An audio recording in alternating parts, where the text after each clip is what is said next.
আমরা বাংলাদেশিরা, আপনি বাংলাদেশে, আপনাকে বলছি, আমরা বাংলাদেশিরা বর্তমানে বিশ্বের থেকে মনে হয় 50 বছর পিছিয়ে আছি। যেখানে প্রতিটা দেশ এগিয়ে যাচ্ছে, সেখানে আমরা প্রতিদিন পিছিয়ে যাচ্ছি। তার কারণ কি জানেন? আমরা বাংলাদেশিরা নিজে কিছু করতে চাই না। আমরা বাংলাদেশিরা চাই কামলা হইতে।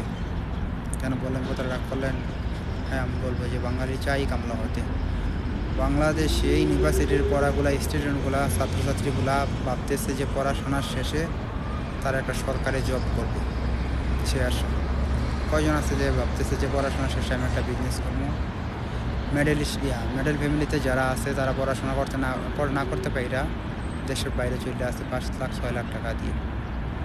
5 লাখ 6 লাখ টাকা দেশের বাইরে এসে নিজে কামলা খাটে। তো তাদেরকে কামলা করা আমার অপরাধ? রাগ করবেন না।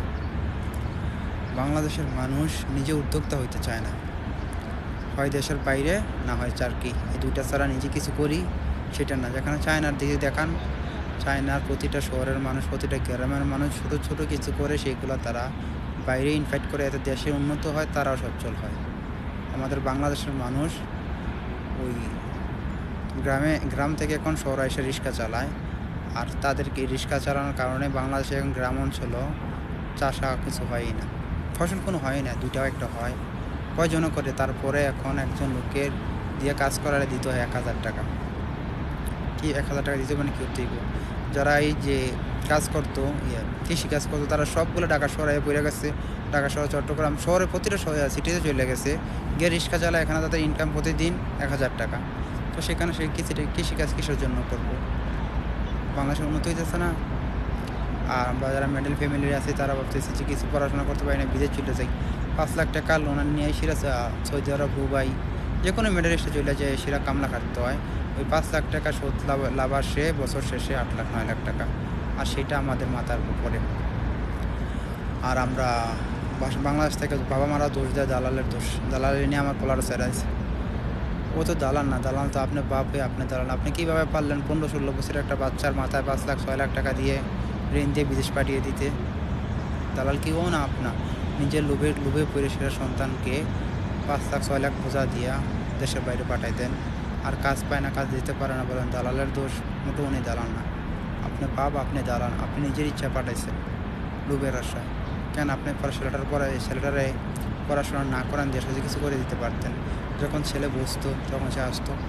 আপনারা জানেন এখন বর্তমানে মিডল ইস্টের যে পরিস্থিতি, আমরা হাজার হাজার বাঙালি কাজ পায় না, রাস্তার মধ্যে দৌড়াদৌড়ি করে, কেউ রাস্তা শুয়ে থাকে, মাজায় শুয়ে থাকে।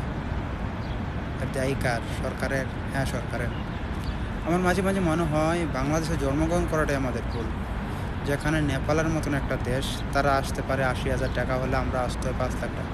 5 লাখ টাকা হলে, 5 লাখ টাকা দিয়ে আসার পর আমরা যাইতে পারি না, চাইলে আমরা চলে যেতে পারি না। নেপাল, ইন্ডিয়ান, ফিলিপিন যেভাবে চলে যেতে পারে, তাদের শুধু টিকিট খরচটা লাগে। আর আমরা বাংলাদেশে হয়েছি বলে আমাদের 5 লাখ টাকা লাগে, 6 লাখ টাকা লাগে। সৌদি আরব আসেন, দুবাই যান, মালয়েশিয়া যান, কুয়েত তো 8 লাখ টাকা লাগে। এর কারণ তুমি বাংলাদেশি, আমি বাংলাদেশি, তাছাড়া কোনো কারণ নেই। আমাদের সরকার দেশের উন্নতি করতেছে। 17 বছর একজন ছিল, আরেকজন ছিল 1.5 বছর, দেশের উন্নতি করতেছে। কিন্তু প্রবাসীদের জন্য কোনো হালায় কোনো কথা গুরুত্ব পায় নাই। কেন আমি 5 লাখ টাকা দিয়ে সৌদি আরব আসবো? কেন আমি 8 লাখ টাকা দিয়ে দুবাই যাব? কেন? আমি তো আসবো দেশে কাজ করার জন্য। তো সরকার এটা আমাদের এই ব্যাপারে কোনো কথা বলে না। আমি তো কাজ করা দিয়ে আসবো, আমি আসবো টিকিট ভাড়া দিয়ে। আমাদের পাশের দেশ ইন্ডিয়া, ওই দেশের মানুষ টিকিট ভাড়া দিয়ে শুধু চলে আসে, মিডল ইস্টে চলে যায়। আবার যদি ভালো না লাগে চলে যায়, সেটা আবার ওই টিকিটের টাকা ব্যাক পায় কিছুটা। আর আমরা আসলে, আমরা তো আসি পুরোটা টাকা লোনের উপরে নিয়ে। কয়জন আসে ফুল টাকা দিয়ে আসে?